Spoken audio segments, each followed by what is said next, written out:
we'll go ahead and we'll get started. Module 3 of our career transition series. We're making it halfway through, y'all. Thanks for coming and still being here and participating.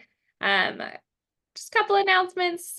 Not anything new, probably. Module 2 homework that was due today. Some flexibility, right? Hopefully y'all are finding some time to do it, just to find your resume, upload it, make sure it has your current education and what you're doing on it, and go ahead and submit that. But today we have a great speaker coming today, Joanne, talking to us about not networking 101 and how to build relationships for success.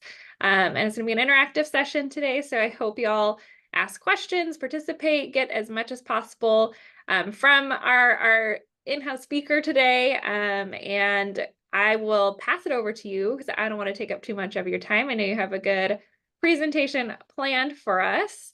So I will go ahead and stop my screen and pass it over to you. If we could all give Joanne a warm virtual welcome. Hey everybody, thank you so much for inviting me. This is like my most popular and, one of my most fun presentations because it's the one that most often people contact me after and say how much of a difference it made. So what I found when I was a graduate student was everybody told me I should network, but nobody told me how. And so this is the how, I hope. And the how I want to preface by saying is going to be different for different people. So I am an extroverted person, I would say, by if you take the strict definition. My husband is a level 12 introvert, like goes to 11 kind of introvert, He's a VP at MITRE. He has 800 people in his group. He's very successful. You do not have to be extroverted to be a good person at building relationships. You have to find your way. So some of the suggestions I make may resonate for you and some of them may not. I have the chat open. I'm pretty good at, feel free to fire questions whenever you want, but at the end we can have some discussion also. So let's get into it. So I think y'all know what networking is, but it's not just like meeting people and exchanging cards and getting as many people you can in your LinkedIn account. It's really developing relationships of people that you know, that you do things for, that do things for you, that you know well enough to be able to do that. So one of the tricks of networking is it has to be timely. And we're going to talk about why that is. It's often coincidental how networking leads to opportunities. Like last week I talked to someone and this week I talked to someone who had a job and I matched them up and she got that job. If I hadn't talked to that person last week, I might not have remembered that they were looking for something. So it has to do with a little bit of kismet, but the kismet is staying in the game. The luck of it is that you're keeping it moving so that those fortuitous things can happen. So if you think about how you get jobs, and I think that networking and relationship building is important for all kinds of reasons: support, finding people that look like you, that are not like you, learning from other people. It's not just for jobs. But if you ask scientists, and this is about 1,000 scientists some years ago, how they got their jobs, this is what they said. But I mean, I think this is kind of a bad survey because all these other things here are also networking. Recruiters, meeting them, interacting at conferences, your alumni network, serendipity, that's the luck that I talked about. And LinkedIn is the networking website. So it's more like 85% of people access jobs through relationships, not through ads in the paper or through applying online. And so why is that? Well, this is some actual data from a big study that was done by a recruiting firm. 7% of applications in this study were referrals. That just means like, hey, I know Rachel. Sorry, I'm picking you out. Your name's the first one on the top. I know Rachel. She's really great. I can't tell you if she's right for the job, but I can tell you she's a good person to interview. So referrals get your resume on someone's desk. They get you in the door for the interview. They don't get you the job. You have to get you the job. That's what your whole course is teaching you, how to get you the job, but they get you the interview. And 40% of hires come from referrals. So y'all are scientists. You get what that means. A huge percentage of the jobs. It's sort of like early application to college. It's disproportional to the number of applications, how many people get their jobs that way. And why is that? Well, there's this wild card factor. If you hire someone who you don't know at all, even if you call their references, and the references are strangers, they're not people you trust, you could hire that person and 2 weeks later, they pull a knife on someone in the lab who borrowed their pipettes and you have to call security. That actually happened to me. So people do not like to hire strangers. They like to hire people who will refer to them as decent human beings. I know Joanne, she talks a lot, but she's actually really good at the bench. She's worth interviewing for this position, you know? And so that's why referrals are so important. And they play an enormous role in our infrastructure of science STEM careers because it's actually a smaller community than you think. People know people. So it's not just for non-academic jobs, by the way. People have this perception that academia is somehow pure from this type of business speak, from networking. How do you think stuff happens in academia? I have news for you. It is all about relationships. It's about who you know, who's reviewing your papers, who's inviting you to speak, who's collaborating with you and thinking about you, and how you get promoted. It is all about relationships and opportunities. So learning how to do this skillfully is really important for pretty much every field that you're in, and knowing how to do it again in a way that's comfortable for you. So I didn't introduce myself because I have this slide that tells you a little bit my career and how relationships gave me every one of the opportunities. I have never gotten a job from an ad in the paper. One of the reasons, or from an ad online, we used to have the paper. One of the reasons why that's true is because a lot of jobs, and most of the jobs I got, were never advertised anywhere, not on LinkedIn, not on a job board, not anywhere. I had to know someone to even be given the opportunity. So my first job, my PhD advisor was on some boards and some of the first biotech companies. First one in the East Coast was Genetics Institute. Out in the West Coast was Genentech. Back in those days, they were pretty much the only game in town. He was on the board of Genetics Institute. He introduced me to a bunch of his friends. I had 3 interviews. I got 1 offer, and I worked at BASF and Abbott for 15 years.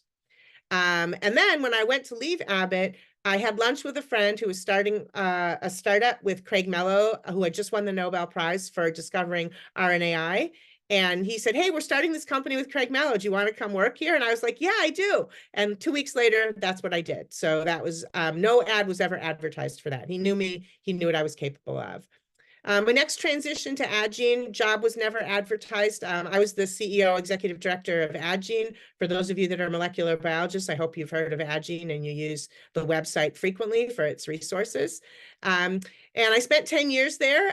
That was a direct referral. I knew some of the board members. I had given the executive director and founder of Adgene, Melina Fan, an award at a Women in Science event a year before. So she had met me through that type of relationship building. When I left Adgene after 10 years, I started to work I'm actually a diversity and inclusion and culture consultant for STEM-based organizations, and I do a lot of career coaching. All of the work that I get now is through LinkedIn and direct contact. I spent a little time at Bentley running the Center for Women in Business on an interim role. And now the consulting I do is all by referral and direct contact. So you can see I never got a job by applying for it with a resume specifically. So so what's the point? The point is to grow your network. And the reason to do it now is because when you really need it, that's not the time to do it, because then you're like a little desperate. And people sense that, and it makes them uncomfortable. So if you're coming at people like, I need a job, I need a job, I need a job, and they don't have a job for you, they're going to get like tense, and they're going to be much less relaxed about building that network. So the time to grow your network is to do it at a time when it's more relaxed, when you can, and basically to do it all the time. I tell people you should always be looking for another job, because at least in the science fields that I'm familiar with, you could get laid off, you could want to change, you could hate your boss, you could make a job change at any time. So you always want to be lining those things up. You don't want to wait until you need it to think about growing your network. So I was just telling, I was just talking before with Lauren and saying, when I was a grad student, I had a baby, and then I had another baby during my first 2 years at my job. So I was busy. I get busy. But that is also when I founded our local chapter of the Association for Women in Science, which meant that 2 or 3 nights a month, I drove into town, into Cambridge for an event and met people as part of my schedule. I had on my calendar at work 2 days a week, I have to have lunch with another human being. I forced myself in ways to build relationships with people. And this was not specifically when I needed a job. It was when I specifically had the leeway to build relationships in a relaxing way. So you have to kind of schedule this stuff into your day. I get busy, but y'all should, you know, don't make that the reason why you don't find time. This is like part of your career. Learning your technical stuff is important. This is not a soft skill. This is just a skill. You got to do it. Okay. So as a culture and inclusion consultant, I would be remiss if I didn't talk to you a little bit about what networking is like before we get into some of the practical tips. So one of the biggest barriers to networking, it turns out to be bias, just like it's one of the biggest barriers to scientists progressing in general. And then we have, and this is not my talk about, you know, inclusion and bias in science. That's a whole different presentation. You could probably find that online somewhere. But we are all affected by the fact that we carry biases. And when you walk into a networking situation or you're building a relationship with someone, you bring all those assumptions with you. You bring those prejudices, you bring that bias, you bring those stereotypes. So I have been at the gym and I have watched some. I used to go to a gym with only women. And I would be in the locker room, and some of the young women I would hear talking about their science careers, because this is Boston and that happens everywhere. And, you know, I would see them look right through me. I am like the biggest node for science jobs in Boston. If they would like not ignore me as an older person, and, you know, their assumption is that I am not useful, I am not interesting because I am old. Okay. And, you know, that bias, you know, actually, a few of those women I did become friendly with, and I actually did help them with their careers. Two of them actually became longtime 10-year mentees, and I was a big help to them in both sponsoring and mentoring them, you know, in their careers, people that I met at the gym, you know. So, you know, you have to be, that's just an example from my own life. But if you are, you know, a person of any type of marginalized group, if you have tattoos, if you have, there's just like all these things that people, if you dress a certain way, if you have a certain gender identity that you portray in your external appearance, if your skin is a different color, as you all know, all those things, we are making judgments about that, and it affects our ability to build relationships. So y'all know about bias. You all know that it's this thing that we do, that's the fast thinking, that we're making those assumptions very quickly, and it is very automatic. And as I said, all these things trigger our biases, every one of the social identities, and even some that are not listed here. And then we have bias against all sorts of other things. Just to remind you, we have bias against people's names. How can you possibly know something about someone because of their name? We have biases against people because of their appearance. We have weight bias. It's just like goes on and on. So what can you do about bias? You know, there is only one thing to do about it, and that is to be aware of it and to question your assumptions all the time. Every time you're making assumptions about people, when you're hiring them, when you're thinking about who to promote, when you're giving job assignments, don't say, well, that person doesn't want that job because XYZ of their identity. You don't know. So the idea is to avoid those assumptions, but it's especially important when you're networking, because you have no idea who's going to be interesting, helpful, a contact that's going to be valuable to you in the future. So my advice to you is, if you are a person that goes to events, or if you are seeking out people to do one-on-one networking with, don't make assumptions about people by their appearance or by what you hear about them.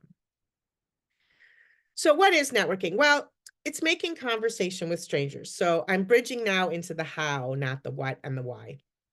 So there's two parts of it. One is that you have to be interested in other people. There's nothing worse than going to an event or meeting someone and having that person look over your shoulder if someone more important or interesting is on the other side of the room. When you talk to people, you want to actually engage fully in the conversation. You want to put your phone away. I am by the way, I'm not a technophobe. I'm a level 50 Pokemon Go player. My phone is in my hand all the time. Okay. So, you know, but the time to do it is not when you are talking to human beings, either on Zoom or in person. Engage with people. I'm so grateful to the people that are online on video, and so I can see you, because for me to talk to a black box is horribly painful. So you have to be interested in people and genuinely find that interest, right? And you also have to be interesting, which means that you're going to have to share a little bit. I had someone ask me about the cultural significance of that, since some cultures are less open about sharing personal things. I would say in this country, and in relationship and building in general, you don't have to share like deeply personal things, but having something to talk about in your day really makes those type of conversations with strangers much easier. You can talk about the weather. It's a very safe topic. You can talk about your children. I talk about my grandchildren because they're so cute, like things that people can sympathize with. I always like when I'm talking to someone who's very different from me to see how long it takes us to find something that we're the same about. I was in a bus in Senegal at a meeting called the Next Einstein Conference, and I was sitting next to a scientist from Morocco, and we started talking. And I was like, I don't know what we have in common, but let's try and figure it out. And her English was very good, and I do not speak any Arabic, so wasn't able to speak in her language. But we started chatting, and we both discovered that we had mothers who were fantastic at shopping.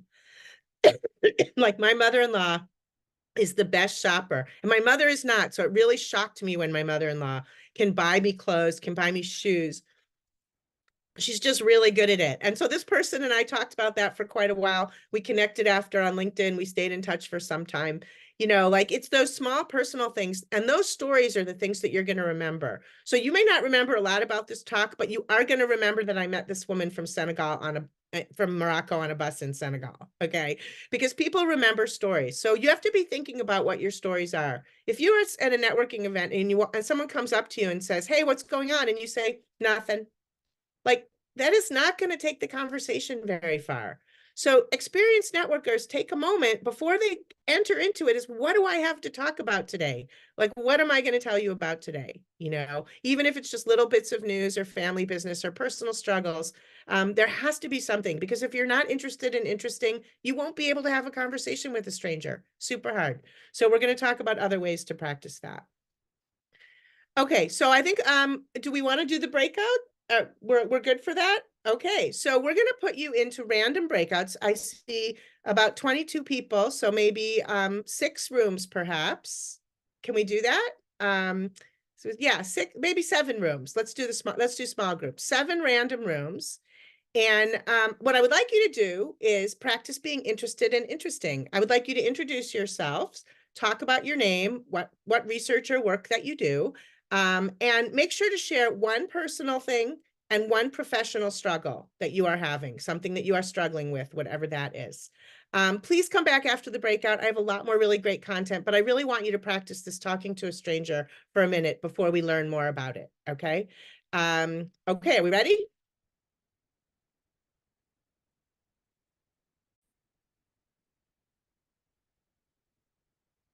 Okay, welcome back, everybody. Thank you for coming back. I'm always worried people are just going to take off, but it is really important to practice, because I really wanted you to have the experience. That is it. You just networked. You just talked to a stranger. Maybe it was someone you knew. Maybe it was someone you didn't know well. But that is networking. That's all you need to do. And, if you're in a one-on-one, like an informational interview, you may have to talk for longer than 5 minutes. But if you're at a networking event or you're just meeting someone out and about or at a program or something, all it needs is a few minutes to make a touch with someone and see if you have more in common to follow up with. So what are you practicing when you're practicing networking? And we're going to talk about some other ways to practice. You're practicing that being interested, that attentive conversation, not looking over your shoulder, not looking at your phone. You're practicing talking to strangers. It's hard to talk to strangers. It's not like talking to family or close friends. You're practicing listening.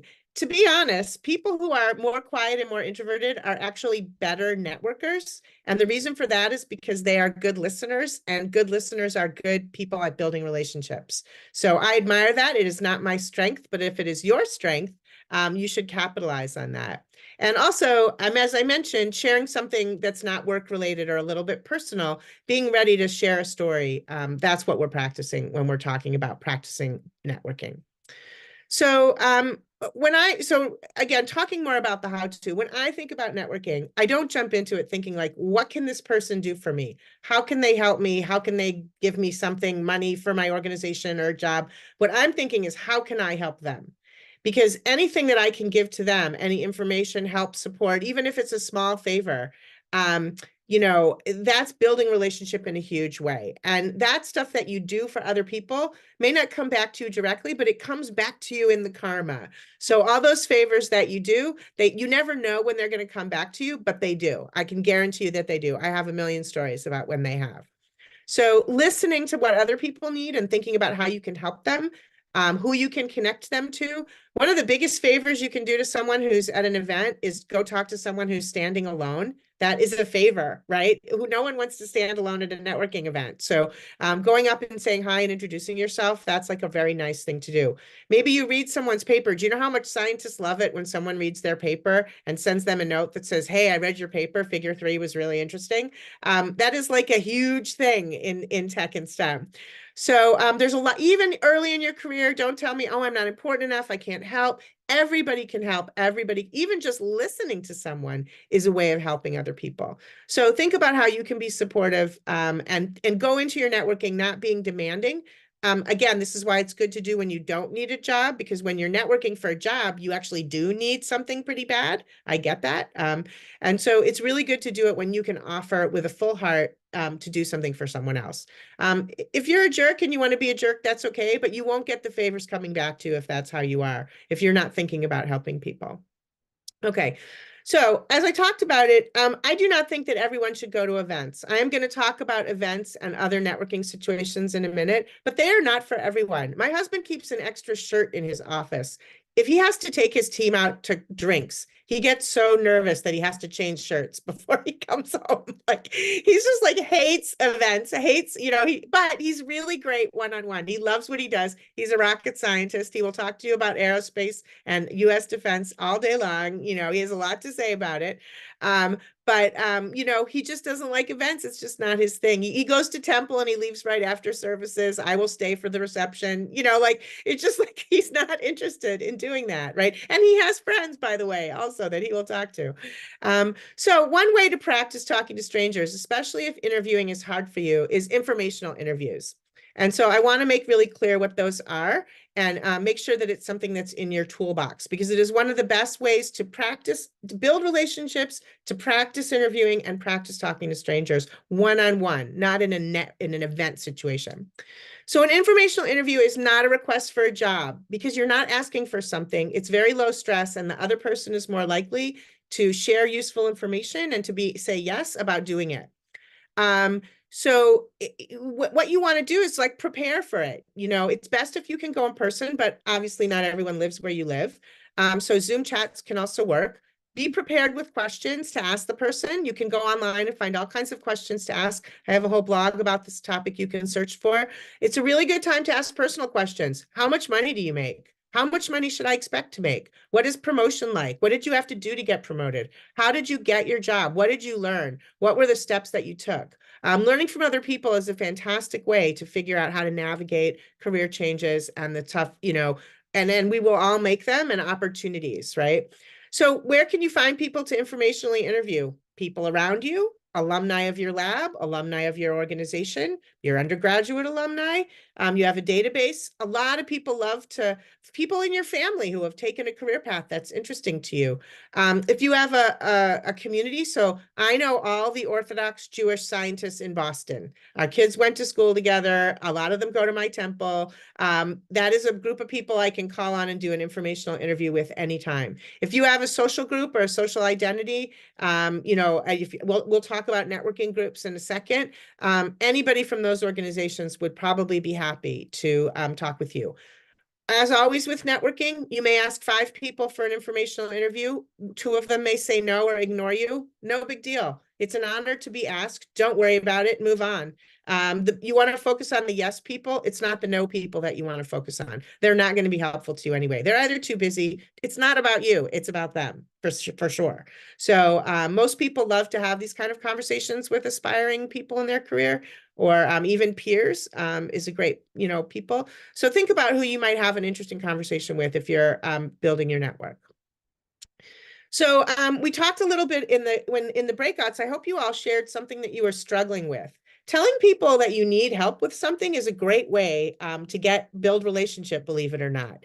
It turns out that other people, humans like to help other people. So this is why Benjamin Franklin is on this slide. Benjamin Franklin, for those of you that are not born and bred in the US, he is one of the founding fathers of the United States. He was on the Pennsylvania legislature and part of the founding, Declaration of Independence writers and all that stuff. And he was kind of a jerk. People did not like him. He was very irritable, irascible. He was very blunt. And so he found he had enemies. So when he had someone who didn't like him, he would ask them to borrow a book. He would ask them for a favor.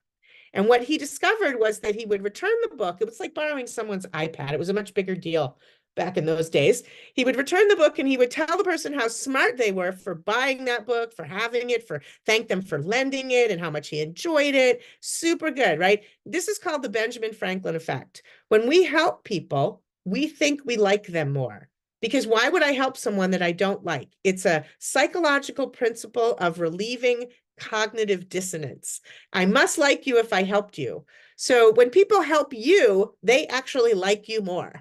Okay. So this is actually a great trick. If there's someone in the lab or at work that you're not getting along with, ask them for restaurant recommendations. Take their advice and then tell them how smart they were to give you that recommendation and how much you enjoyed it, or a book or a music or whatever. And you will see that they will thaw towards you. It is freakily works well. Don't tell everybody I told you. This works freakily well because the Benjamin Franklin effect is something that we are always have in place, which means that you should not be worried about asking for help. And telling people what you need. People love to solve your problems, not just finding jobs, but all kinds of other problems. Of course, you don't want to become overdependent. So the one person that helps you, don't call them every day. That's not a good thing. And if someone doesn't get back to you again, don't worry about it. No big deal. There's plenty of yes people. Don't worry about the no people. So I am going to talk a little bit about events, because events is one of the fortuitous ways to meet people that you wouldn't expect. I have relationships with so many people I have met fortuitously.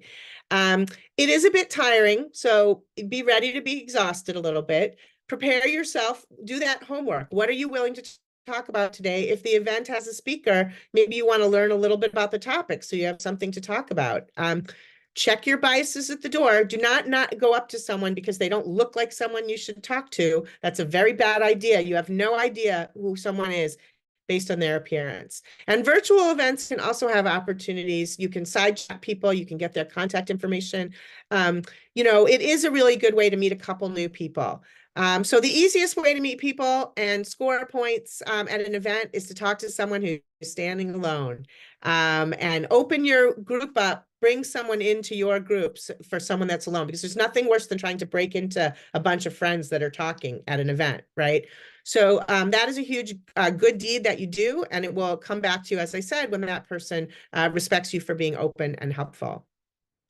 So you don't have to get 50 business cards. You don't have to meet 100 people. If you sit in the corner and talk to one person that you later want to have coffee with, that event has been an enormous success. It is not a volume thing. It is a relationship thing. It's a quality thing, right? So if you're talking to someone and there's no quality to that conversation and you're at an event, say, hey, I'm going to go get a drink. It's been really nice meeting you, and move on. But if you find that person that you're enjoying conversation with, don't look over their shoulder for someone better. Immerse yourself in that conversation. I find myself talking to people, not the expected person all the time in the corner, and it has benefited me enormously over the years. Those are the people that turn out to be good contacts and good colleagues. Okay, so I want to talk a little bit about LinkedIn and online networking, because it is our primary network. And Chris asked, is it helpful to bring business cards? Does anyone have a business card anymore? I think it's helpful. I think it would be better if you learned how to beam your information on LinkedIn with your phone. Do you know that LinkedIn has this? You can Google how to do this. You can show someone a barcode for your profile on LinkedIn, and they can connect with you right there in that minute. So I would recommend that you do that. And we're going to talk about using LinkedIn as your Rolodex. You could have a business card if you want. It just, after the pandemic, I think the exchange of objects from your hand is no longer a thing. A lot of people don't shake hands anymore. That's another thing, because of the pandemic. So, that's an adjustment that we're sort of making. If you want to have a business card, especially if you're like a marketing person and you think it looks cool, sure, you could have a business card. I haven't had one in about 10 years, I think. I just connect with people right on the spot. So, excuse me, talking about LinkedIn. So you do have to be on LinkedIn. If you're in academia, perhaps you can get through your career without being on LinkedIn, maybe. But if you are exiting academia to a non-academic career, everybody is on LinkedIn. Please do not make the mistake of saying, oh, I don't do social media. I'm too cool for that. I do not do LinkedIn. LinkedIn is not about Facebook or Insta or any of those things. It is how people find you for jobs. They're going to look for you. If you're not there, it's going to be weird. So you got to do it. Just do it. As I think I shouldn't have to tell anyone in your generation, I don't know how old you are, I shouldn't be ageist, but we shouldn't have to tell anyone anymore that you shouldn't put dumb stuff on LinkedIn.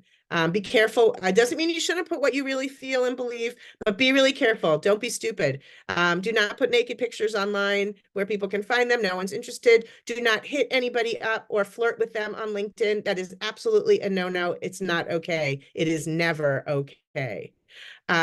So LinkedIn is a professional. You should behave as if you were a professional at all times. It doesn't mean you shouldn't have your own flavor and taste. I'm not saying don't be yourself. I'm just saying don't be a jerk and don't be unprofessional, whatever that definition is for you. Definitely have a professional, welcoming, clear picture.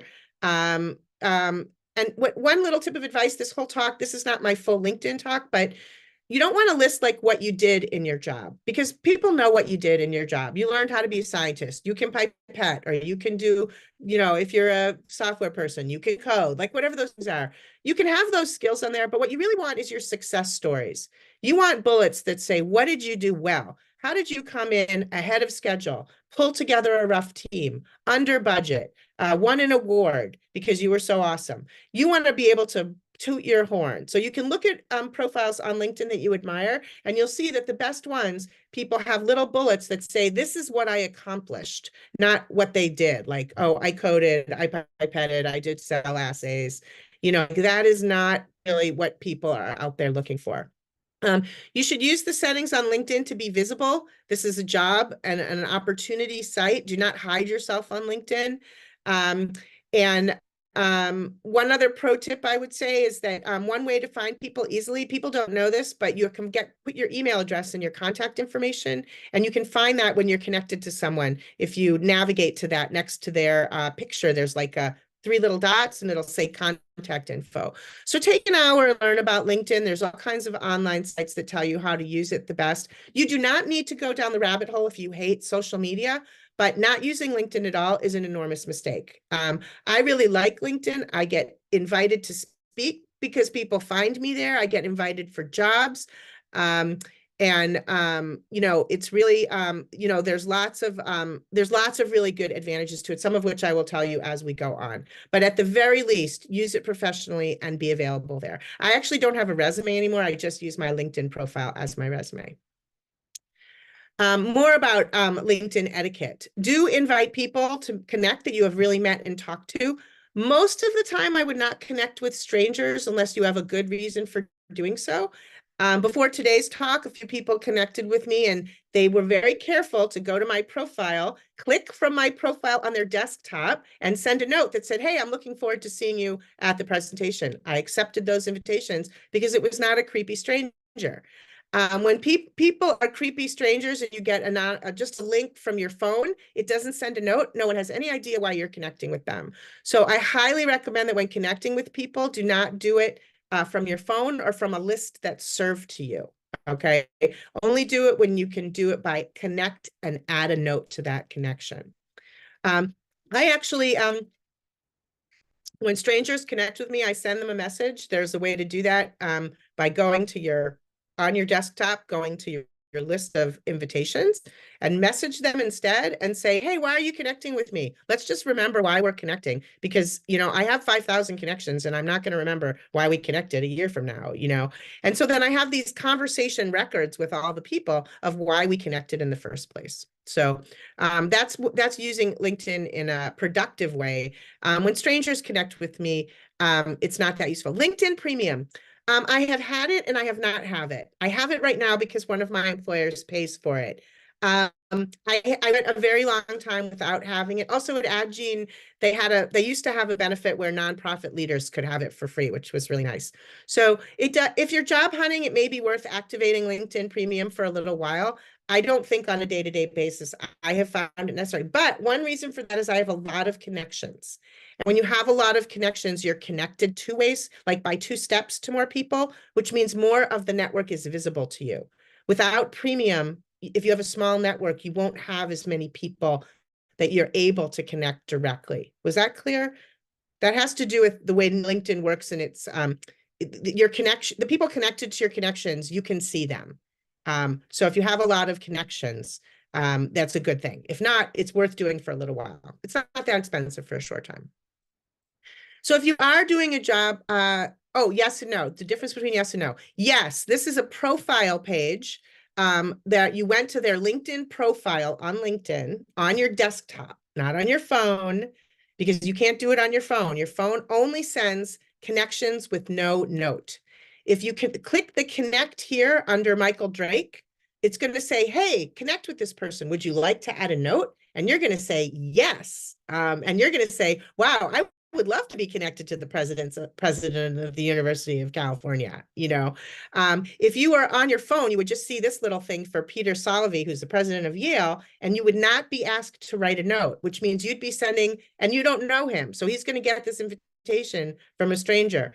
And you're not telling him why you're connecting with him. So for example, I got one invitation this week. I'm giving a talk next week from someone who I can see is at the organization that I am going to be speaking at, but it wasn't personalized. So they're a total stranger to me. I have no idea technically why they're, although I can guess it's because I'm going to speak there. But you want to add a note and say, Joanne, I'm looking forward to seeing you speak next week. I'd like to connect and make you part of my network. Zach asks, how well should you know someone to connect? People often suggest connecting with speakers. Sure. I think I don't mind when people say, I saw you, as long as they put a note and say, I saw you speak. I would love to connect. I have a few more questions. Most speakers are very happy with that. The creepy thing is the strangers that connect with you. First of all, there are bots on LinkedIn. And so some of them are fake profiles. So if someone doesn't put a note, I'm going to assume it's a bot, right? Especially if they have like actually the Shah of Saudi Arabia has connected with me a number of times, and so I don't accept those invitations, right? So I think for me, it's like someone that you've met or that you have a good reason to connect with them, and not, someone who you just think looks interesting. And LinkedIn will serve you these suggestions, by the way. Sorry, I have got a cold from my grandkid. LinkedIn will give you all these suggestions. I don't recommend that you just click connect willy-nilly. It's really useless. People that you don't have a relationship with are not actually connections. So to me, I think that's just a waste of time and is a little creepy. Okay, so you can use LinkedIn for your job searching. And there's a lot of ways to do that. One of the most common ways is if you get a list of people that you're going to interview with, you might want to look up the people that are going to interview you to learn a little bit about them. That is completely acceptable. It would not be weird if they saw you looking at their profile. I don't recommend that you connect with them. That is not okay if you've just had an interview. That puts a lot of pressure on someone. You connect with them after you get the job, but I would not connect with someone that's interviewing you, but you could certainly look them up. I have been interviewed by people, or I've been interviewing people and they've said, hey, I see you went to University of Pennsylvania. I'm an alum. I would be like, oh, great. That's a really nice thing to share. It wasn't weird to me at all that they looked me up. I'm assuming that they looked me up if I'm interviewing them. The other thing is LinkedIn has a lot of information about the company. It's a good place to start looking at their posts, looking at what the organization is like. And so that's a really good place to start your research when you're interviewing. Of course, you should always research the employer that's interviewing you before your interview.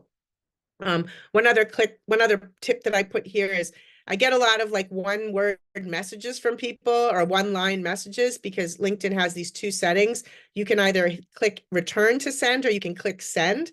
And if you change your settings, it makes fewer mistakes and it lets you reread a message before you send it, which I always want to do to appear more professional, especially if I'm reaching out to someone new. Okay. Yeah, and someone says LinkedIn Premium allows you to send unlimited notes. I don't think it's unlimited, but it's a lot. Yes. Right. Add a note to your invitation. Always add a note to your invitation. So those are some of the comments in the chat about adding a note. Definitely add a note every time that you can. Okay, so I have 5,000 contacts. LinkedIn used to have this little plugin where you could map your network.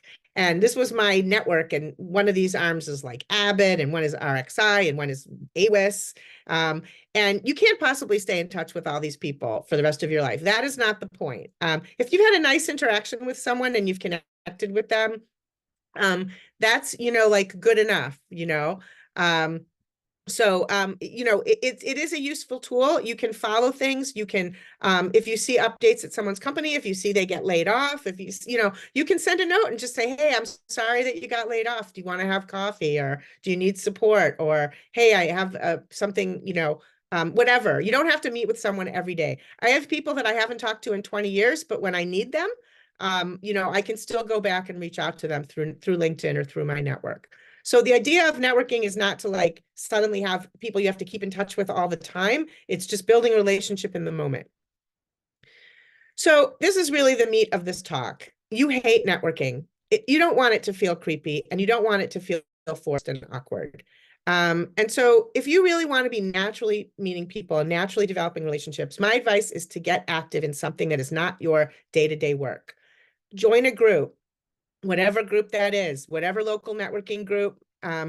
It's great if you meet other scientists. Maybe you play the oboe and you join a symphony. Okay, that's good too. But it's good to do your networking in places where you will meet other people who may someday be useful for your career or your job. Make it feel normal. Don't do things that feel awkward. When you do work with people, so most of my network was built working through networking groups, a lot of them through women in science groups, which is where I've done a lot of work, and the racial equity groups, people working on diversity, because I was meeting people who were passionate about the same things I was and cared about those things. And we did work together. And doing work together is the best way to find people that you build relationship with, even if it's like, excuse me, plan an event, collect money at the door, buy the drinks and set them up. Like all those little things that you do with people. Maybe you have a postdoc association or a grad student association. Maybe GPS has, ways that you can volunteer and get involved. Meet people in a normal way, working with them. I have actually had jobs where some of my non-volunteer relationships have been my references for my job. Because, when I joined Agene is a nonprofit, and they wanted to know that I understood nonprofit because I had worked in for-profit for 20 years before that. And so nonprofit presidents of boards that I was on were my references for that job. So that's really trying to, network in a way that feels natural to you. Don't do it in a way that feels creepy. So if it feels creepy, it probably is. So I have people ask me all the time, I've called this person 4 times and they don't get back to me. They're not going to get back to you. Move on. Okay. Like, I get this holiday card, very personal holiday card every year from someone who I do not know. It's been going on for like 20 years. I have no idea who they are. I don't know how they have my email address. I look at their profile on LinkedIn. I don't even know how we met. And every year this person shares an extremely personal and asks me questions about my children with their names. I don't even know this person. It is very creepy. Okay. So, and every year I'm writing back, happy holidays to you too. Like, I don't know who this person is. So, what you really want is the real relationships that don't feel weird, that don't feel strange, and be meeting people in ways that feel normal. And that you practice. Practice makes it easier, for sure. So these are my main messages. Don't wait until you need a job. Be interested and be interesting. You do not have to network with people you don't like. I get that a lot. Oh, that person's important. I should network with them, but they're a jerk. Don't network with jerks. Why would you do that? There's no reason for you to do that. But be open to meeting people that are very different from you, because a lot of times those are the people that are going to be the most interesting and the most helpful. Thanks for coming today. I hope this was helpful. You can all reach out to me on LinkedIn if you like. I do want to remind you that UC Irvine is an institutional partner of the Association for Women in Science. I'm on the national board of AWIS. I'm the founder of the Boston chapter. You can join for free. Note that it is the Association for Women in Science, not of Women in Science. Anyone is welcome to join AWIS and attend their events, people of all identities. And so that might be a good place to start. It is a very safe and nice space. I know you have nice chapters there in California, and it would be a good place to meet people in a very safe environment. And that is all I have, and I'm happy to take questions if you come off mute or in the chat, either way.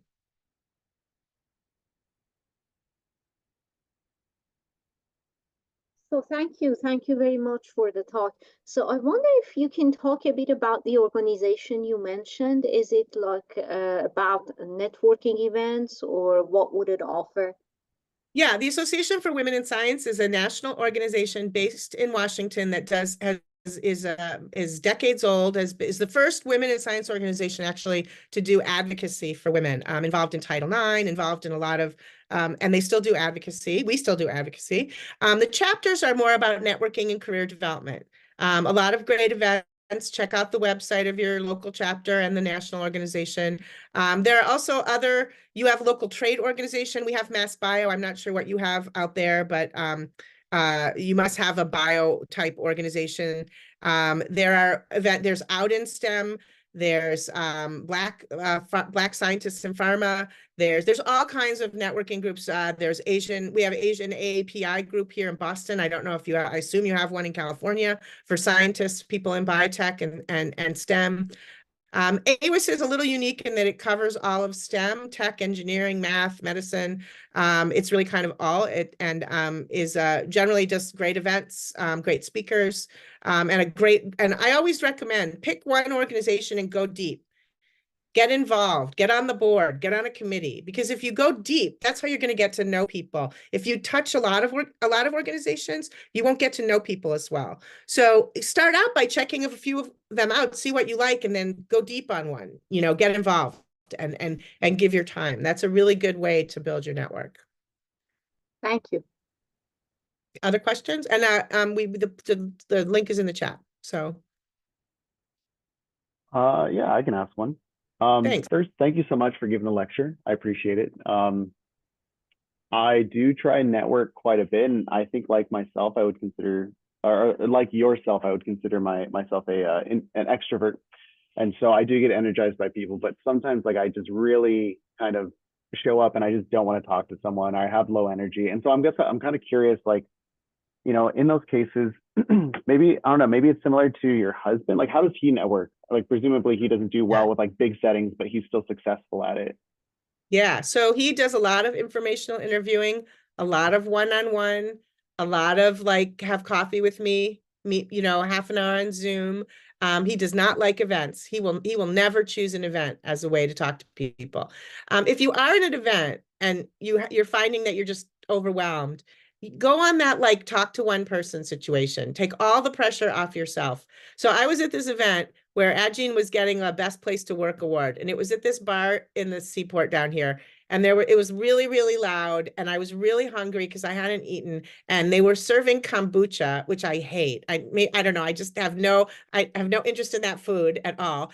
And I want, and so I found the bar in the corner, and I got a glass of seltzer, with lemon in it. I was like, oh, thank God, because I need something to drink. And I was just sort of like overwhelmed by the whole thing. And this other woman came up to me. And she's like, where did you get that seltzer? Kombucha. I'm like, that guy over there. She's like, don't move. So the two of us went in this quiet corner, and she turned out to be the COO of the company that makes Guitar Hero, which was a woman my age. So she was in her 50s. I'm 60 now. She was in her 50s at the time. And I was amazed that a woman was the COO of that very techie, like game company. And so I had a million questions for her. And we sat in the corner, and I ended up actually doing some work with her team on an inclusion presentation and stuff. So like, and I did not talk to a single other person at that event. There were hundreds of people there. I sat in the corner with her, and heard about her career and how she got to be the COO as a woman of this company, which I thought was amazing. And for me, that was huge success, you know, so that's the kind of, you know, it's that talk to one person situation. I never try volume. I always try to, you know, it's quality, not quantity. Is that helpful?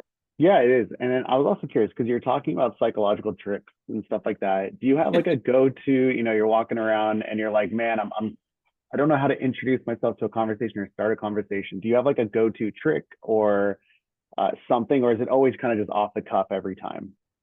Yeah, so I'm, you know, I'm pretty open to sharing what's going on in my head. So not everybody's like that. So, you know, I will go up to a stranger and be like, how did you like the event? You know, how did you like the speaker? Or what brings you here today? And then be ready, if they're not ready to kind of dive in, be ready to share something myself, you know. Um, and and that may be like, oh my goodness, my sprinklers are broken and it was a huge pain today. And the, you know, the repairman came and it was unbelievable nitwittery. Everyone was getting wet. They don't know why they're broken. Like whatever, you know, whatever the thing is, right? You know, be ready with something to break the ice, if you will, as it were. You know, and it doesn't have to be deep. It's just, you know, being ready to be open and ask questions. So like I said, I'm a talker. That's how I break the ice.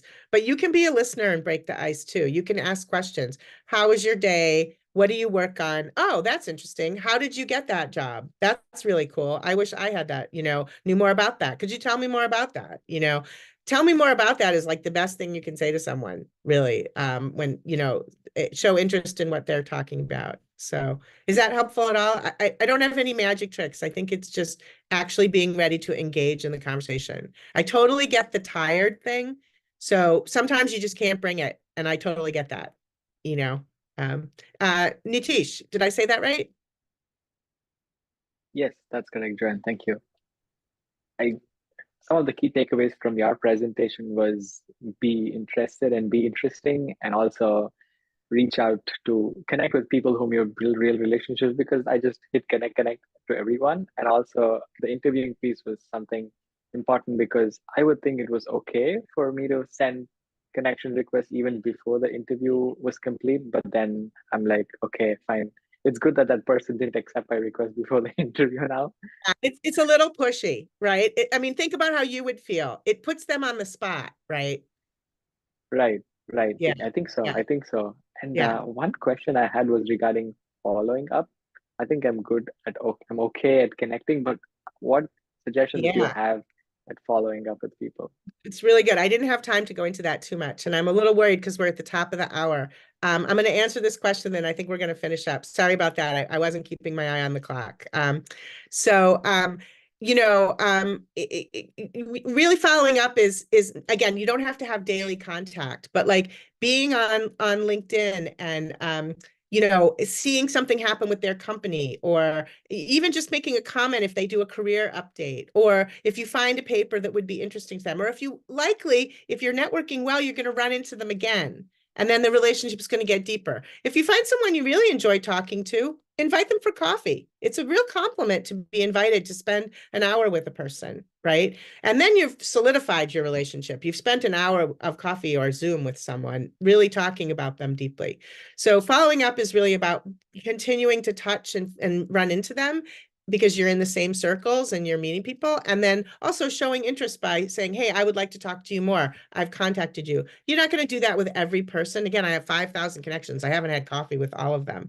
But I do reach out to them when I'm looking for information. I will search my LinkedIn for someone in a certain field and say, hey, you know, David, I wish I have a question about this. Could you help me? And oftentimes they will, right? So, you know, that's how you build relationship, is sort of the long game. It's not the like tomorrow, it's like over time, you know. Okay, sorry I went over. I Thank did you. not have my eye on the clock. If you have more questions, you all have my, you can contact me on LinkedIn. I will accept all your invitations. Feel free to ask. Go ahead. Sorry about that. No worries. You're not creepy to Joanne anymore now, so you can reach out and she's going to accept you. And that's a great one. I think someone put that in the chat as one of their key takeaways is not to be creepy. And people are putting in the chat for you what some of their key takeaways are. I think as a speaker, it's nice to see what people take away, and it's good for other people to have that reminder too of key takeaways. So thank you for doing that. Quick reminder of homework for next week. Watch one of the LinkedIn videos. Joanne touched on some of them, but there's some great content in Beyond the Professoriate about some of those tips and tricks that she was talking about, and you all have access to that. So watch one of those LinkedIn videos. And then just make sure that you have a LinkedIn. And that is basically your homework assignment between now and next week. And then for our fourth module, we're welcoming back Amy and Quadwo, and they're going to talk about interviewing and salary negotiation, which networking, informational interviews, all of those things prep you for interviewing and salary negotiation. So it's going to be a great follow-up from Joanne's talk today. So that's all for my announcements. I know we're a bit over, but if you can join me in thanking Joanne, a virtual applause for her. And let me know if you have any questions between now and next week. Thanks, everybody.